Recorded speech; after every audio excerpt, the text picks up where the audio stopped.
A subtle chill runs down the spine of the world. It's not the wind, nor the cold that announces the night. It's a sensation, a certainty that settles slowly, like sand slipping to the hourglass of existence. There's a distant echo, a sound not of voices, but a profound awakening. Something is changing. The curtain of routine rises, revealing a landscape that has always been there, but now gains clear, urgent contours. Many feel a knot in their throat, a primordial fear whispering in the depths of the soul. What if it's now? What if time, that invisible master we so often ignored, finally reached its limit? Life goes on, hurried, distracted, but behind the rush and distraction, the question pulses, which path did I truly choose? Is there a choice, and does it really matter? The truth is a shadow that pursues us, a secret etched into the core of every being. The inner voice, which for so long we muffle with noise and tasks, begins to cry out. It speaks of two destinies, two final echoes for the journey each of us treads. Imagine for a moment the path that many, unknowingly, chose. A path where the brilliance of the sun was traded for seductive gloom. The warmth and embrace was replaced by the ephemerality of fleeting pleasure. It's not a path made of pure malice, but often of indifference, a slow and silent forgetting of the purest essence of being. On this path, the heart gradually hardens. Hands clench instead of extending. The voice that should echo compassion falls silent in the face of another's pain. And with each step, a bond breaks, a piece of light extinguishes, not by a great catastrophe, but by a succession of small renunciations of what is good, true, and eternal. And when the journey along this path reaches its end, what is revealed is not just fire and physical torment, but something far more agonizing, absolute solitude. It is the awareness of every lost opportunity, of every kind word that could have been spoken but remained silent.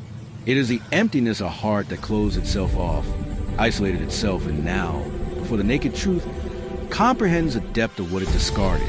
There is no light there, only the memory of the light it refused to see. There is no warmth, only the fire of guilt and regret that consumes within, with nothing to extinguish the flames.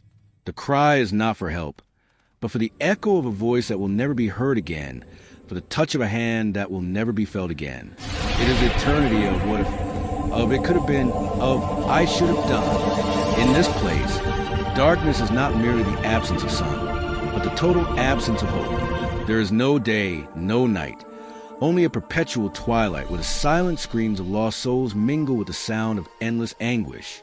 Every sigh is a lament for the love that was offered and refused, for the salvation that was presented and scoffed at. With each memory, the wound deepens, and the soul writhes in a pain that transcends the body. It is a place of profound desolation, where the beauty of the world has turned to ashes and the sweetness of life to bitterness. The landscapes are desolate. Rivers of lava burn without purifying, and the air is thick with the weight of millions of wrong choices. The perception of time distorts. An instant of torment can seem like an eternity, and eternity stretches without promise of relief. Every thought, every action that led to the denial of light is relived, not as external punishment, but as the inevitable manifestation of the very essence one cultivated. The face seen in the reflection is the face of one's own abandonment, one's own renunciation of goodness, truth, love. And the most poignant pain is not from the burning fire, but from the clear and inescapable awareness that all of it could have been different, that the choice was free and the consequence just. On the other hand, there is the path that many, with courage and sensibility, chose to tread. It was not a path without challenges, without trials, without stumbles. Quite the opposite. It was often paved with tears and sacrifices, with the renunciation of ego and the incessant search for something greater than oneself. On this path, the heart opens to compassion. Hands reach out to lift others up. The voice rises to cry out for justice and peace. And with each step, a bond strengthens, a piece of light ignites, fueled by the flame of faith, hope, and unconditional love. And when the journey along this path reaches its end, what is revealed is a fullness of existence. It is a reunion with the purest essence of being, the celebration of every act of kindness, every comforting word, every sacrifice made in the name of love. It is the awareness that every seed of goodness planted blossomed into a garden of peace and joy. There are no tears there, only smiles that reflect the sweetness of a peace that fills the soul. There is no pain, only the lightness of a free spirit in complete harmony. It is the eternity of I did my best, of I loved, of I surrendered. In this place, light is not merely the sun's glow, but the constant presence of a love that encompasses and heals all. There is no darkness, no shadow, only a perpetual radiance where melodies of gratitude and joy blend into a celestial symphony. Every sigh is a song of praise, a celebration of life that renews eternally. It is a place of unspeakable beauty, where fields blossom in colors a human mind can barely conceive, and rivers of crystalline waters whisper secrets of peace. The air is pure light, permeated with serenity that calms any trace of anxiety or fear. The perception of time dissolves into an eternal presence of contentment and happiness. Every thought, every action that led to the acceptance of light is relived, not as a judgment, but as a radiant manifestation of the very essence of one cultivated. The face seen in the reflection is the face of one's own fullness, one's own surrender to goodness, truth, love. And the deepest joy is not from sensory delight, but from the clear and inescapable awareness that all of it is real, that the choice was free and the reward just. But what about the moment of truth? The moment when masks fall and the soul sees itself before the mirror of eternity? This moment is not a distant event, confined to an uncertain future. It pulses within each of us, awaiting the call. Ancient stories, wise ones tell, that a time will come when a sound like a cosmic trumpet will tear the veil covering reality. It will not be a sound audible to the ears of flesh, but an awakening that echoes in the depths of the spirit. And in that instant, all humanity will feel the urgency. The time for excuses will be over. Before a great, white, and resplendent throne, there will be nowhere to hide. There will be no secrets.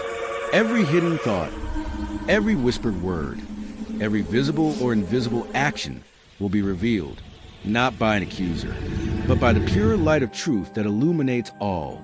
This light does not condemn, it merely shows. It reveals who we truly were, who we became. It will be like flipping through a book, the most important chapter of which is each one's own life. Every page turn will reveal a moment, a choice, a love cultivated, or an opportunity wasted. There will be no pain in the judgment itself, but the pain or joy will come from perception of one's own soul before its journey. For those who live closed off, who exchanged a treasure of peace for small earthly gains, who sought fleeting pleasures forgetting the value of life, the light will reveal the emptiness they cultivated. They will see the love they refused, the compassion they ignored. And the greatest punishment will not be external fire, but the devastating awareness of what they could have been, of the home they rejected for something temporary. The pain will be from perceiving their own loss, their own choice that led them to the darkness of solitude. But for those who, despite faults and stumbles, sought the light, who reached out, who loved, who forgave, the light will reveal a garden of flowers born from every act of kindness. They will see the beauty of their choices, the strength of their faith, the love they planted that now blooms eternally. The joy will be from recognizing their own fullness, their own path that led them to the home of light, union, and peace.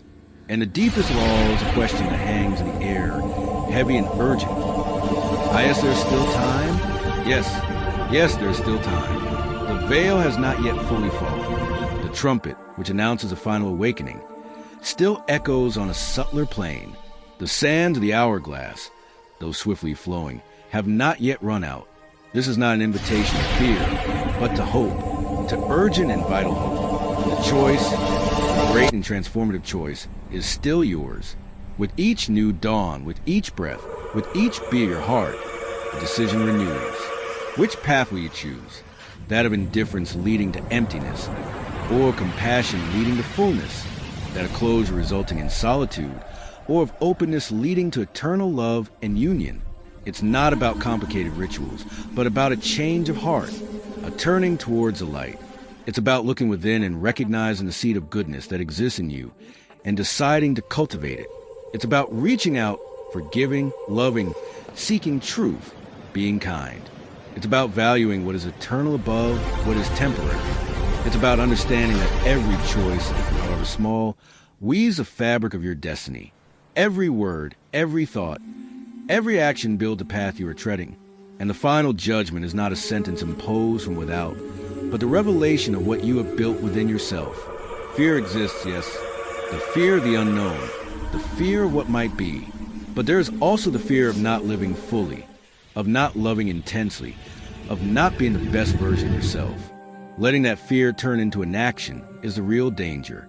May the urgency of this moment not paralyze you, but inspire you. May the glimpse of these two destinies motivate you to look within and ask yourself, what truly matters to me? What legacy do I want to leave for eternity?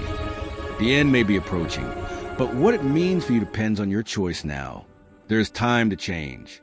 There's time to love. There's time to reunite with the light that has always been waiting for you. The chapter of your life is still being written. What will the ending be? The pen is in your hands. Choosing the light is not an abstract or a distant concept. Rather, it's a series of small and large decisions we make daily. It's about how we interact with the world, with others, and with ourselves. To truly listen, instead of just waiting for your turn to speak, listen attentively to what others are saying.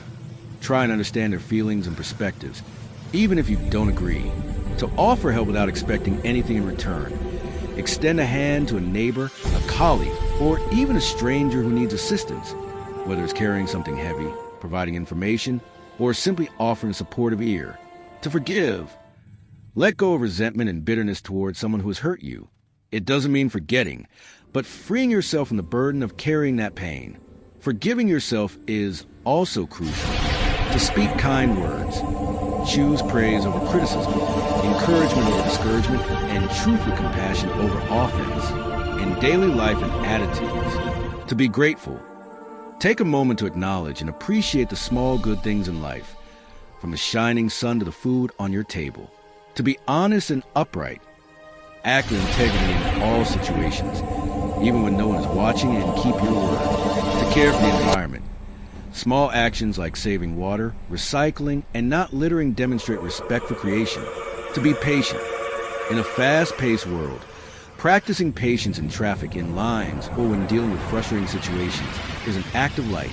In your relationship with yourself. To cultivate self-awareness. Reflect on your values, motivations, fears, and joys. Understand who you are and what drives you. To seek continuous learning. Read, study, inform yourself, question. Expanding your mind is a way to illuminate your own being. To practice self-compassion. Be kind to yourself. Acknowledge your mistakes without self-punishment and allow yourself to grow and improve. To control negative impulses. When you feel anger, envy, or selfishness, try to pause, breathe, and choose a more constructive response instead of reacting impulsively. In moments of temptation. To prioritize values over immediate pleasure. Give up something that would bring quick gratification but goes against your principles or would harm someone in favor of something that builds in the long term. To resist gossip or judgment. Instead of participating in conversations that demean others, change the subject or simply walk away. Each of these choices, however small it may seem, is a step towards the light. They build character, a path, and ultimately define who we are in the face of eternity.